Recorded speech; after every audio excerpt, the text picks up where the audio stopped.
Sit in a very comfortable position because 2 days you are going to sit. If you want, you can sit in the chair, no problem. And don't sit behind somebody. Sit so that you can see me, I will be able to see you.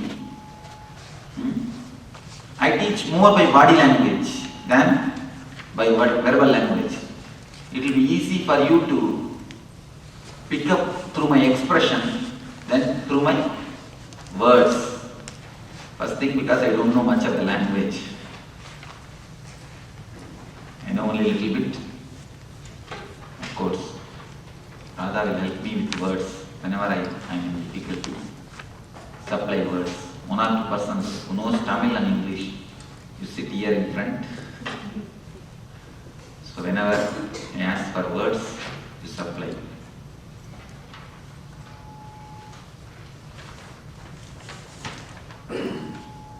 If you want, you can stretch your leg, sit comfortably.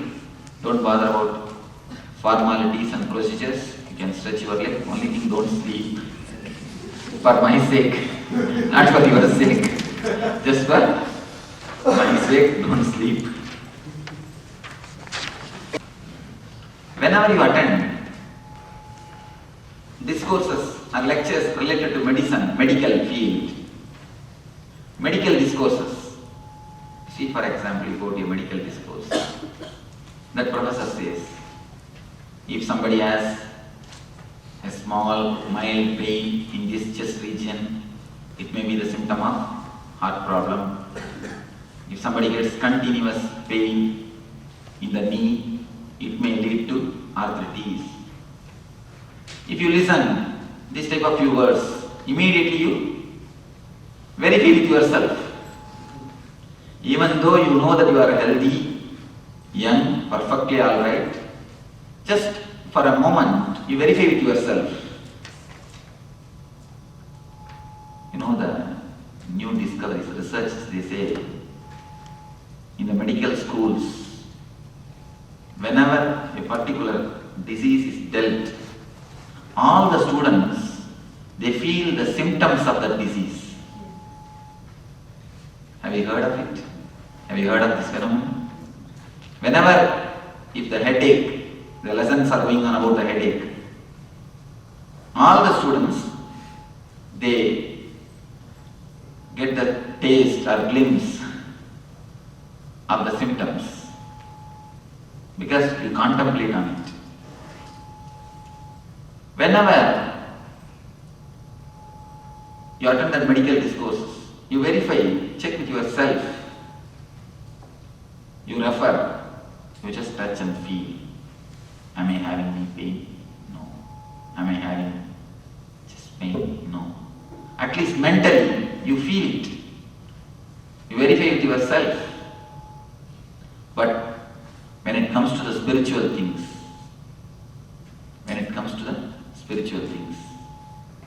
when you go to some spiritual discourse, that person says, life means you should be more adjusting, you should have love, you should have the sense of egolessness, you should adjust and live. Immediately what we do? We refer with others. I think my husband needs all this advice. I think my wife should be brought for this discourse.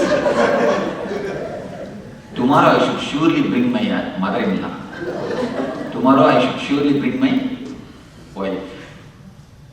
Whenever something physical is taught, medical is taught, you refer with yourself. Whenever something spiritual or meditational is given, you refer with others. Whether he is doing properly or she is doing properly, or he is behaving rightly or he is behaving wrongly. It is your mental conditioning. Whenever something medical, you refer with you. Whenever something spiritual, you refer with the next person. That's why I always tell husband, wives, please don't sit next to each other. In the class it's an instruction. Don't sit next to your friend. Don't sit next to your relatives. What happens, when the husband and wife they sit next to each other, whenever I support some way the husbands, immediately they turn, listen.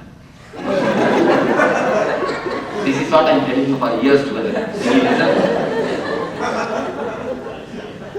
Whenever I support the wives, they say, have you heard what Swamiji is telling? From the day I married, I am telling you that same only. You are not listening. Instead of you listening, you change your life, you pass the buck to the next person.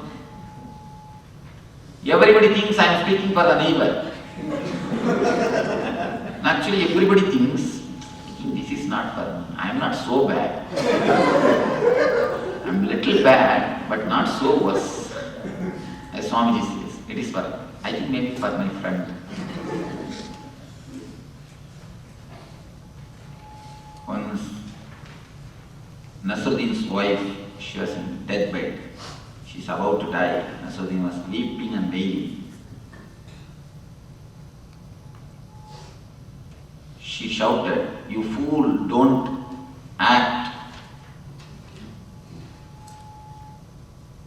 I know, as soon as I die, you will marry."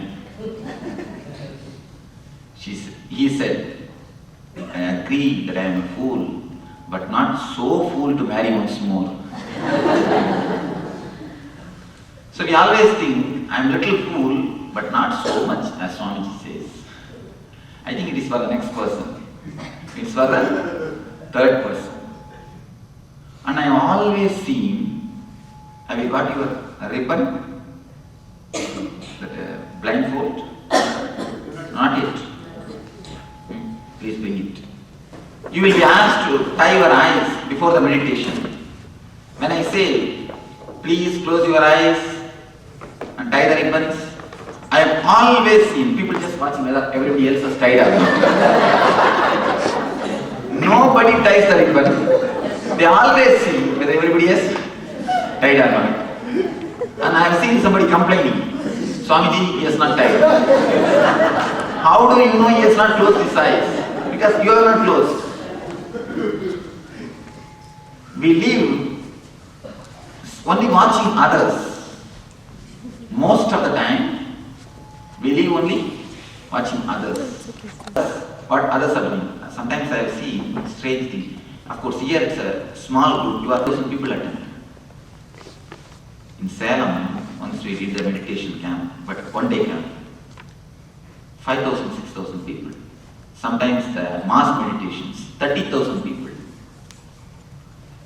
How to control? But no other way.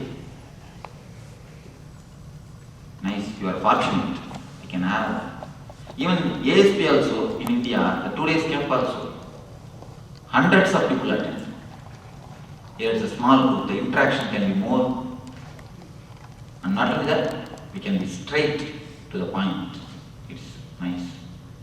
I have seen, because of such big crowd, people just get up and see whether everybody has closed their eyes or not. Once they are convinced that everybody else has closed their eyes, only then they go for closing their eyes. So here, please don't wait for the others to close their eyes, because they will be waiting for you to close.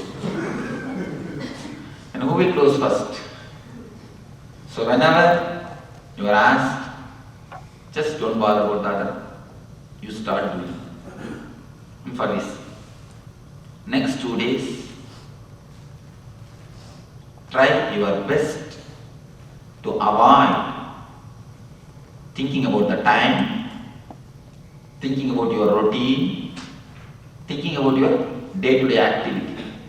These 2 days, almost all of you have decided to be here. Am I right? So when you have decided to be here, why not take the maximum? Why not have the maximum? And one more thing. Many of you must have attended many of these classes, courses, read lot of books, must have been exposed for so many spiritual classes, spiritual courses, spiritual programs. Any of you who attended like these classes, courses, satsangs earlier? Many. My only humble request, you attended perfectly alright, nothing wrong. But don't verify what I teach with those earlier knowledge. If you verify, you will be doing only two things. Either you will agree or disagree. By disagreeing, you will not be practicing the meditation, you will be losing. By agreeing, you will be telling, oh, the same thing what I heard there. Even then also you will not practice. Because last time you never practiced, that is why you are here again. Last time you would have practiced perfectly, there is no need for one more class. You would have reached the totality. Last time what you did, you attended but not put the effort totally. That is the same thing you will be doing. Again, don't compare, either agree nor disagree. Just feel fresh, see the whole thing totally with a new eyes and put your effort. Nothing else is required. Everything else will happen. As far as the technique is concerned, just put your effort. You will see the miracles happen in your system. Miracles happen in your being. Allow the being to flower, because it is continuously flowering. Never think because of you your life is running. In spite of you it is running. Be always very clear. Have this one saying in your house, in your bedroom. Never think because of you the world or your life is running. In spite of you it is running. That's actually true. In spite of you God is running the world. In spite of you He is running your life. So these are the few things. Now we will take up two techniques, small techniques to be practiced. The first thing, now we will take the vow, conscious decision to use these 2 days maximum. Conscious decision to put your total effort, your total being for the meditation. We'll close our eyes and collect your whole mind. I'll guide you. You can start. Just sit in a comfortable position.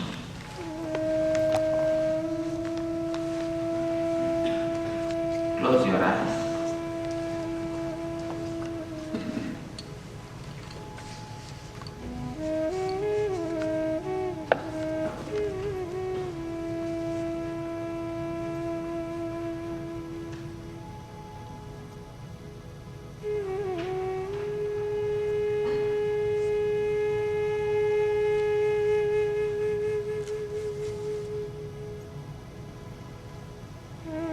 Feel your boundary, where your body ends and where the earth starts, where the ground starts.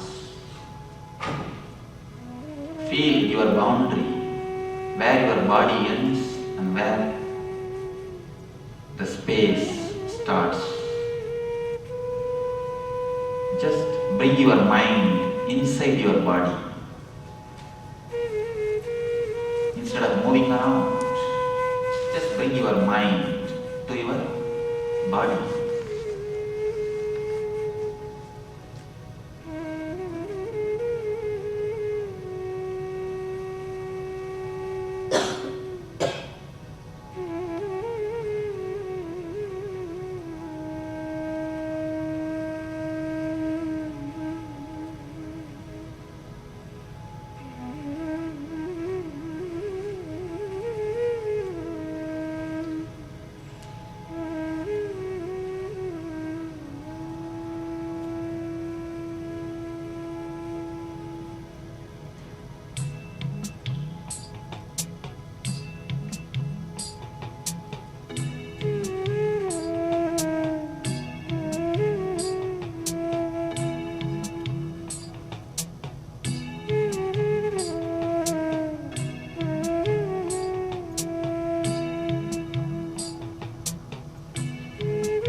I'll put all my effort, my total being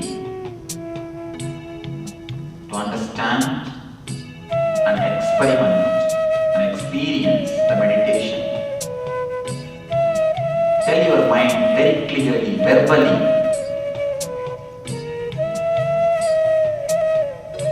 I will put all my effort to understand, experiment and experience the bliss, the meditation. Tell your body,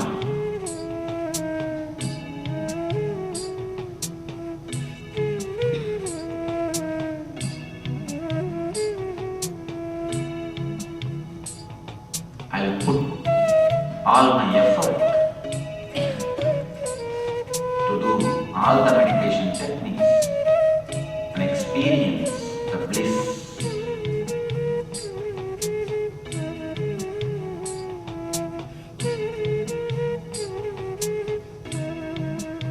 Consciously, very clearly decide. Let your decision spread throughout your body and mind.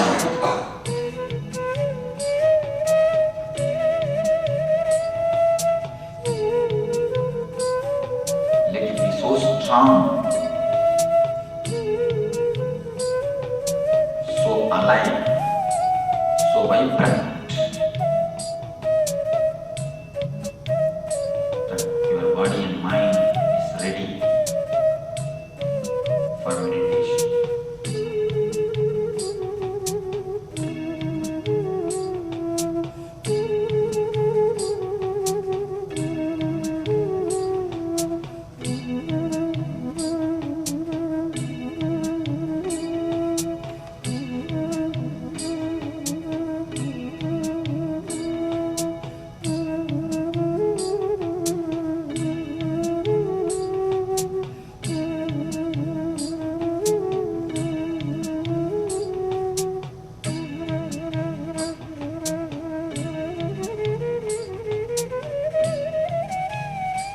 Tell your mind, repeat mentally these few words.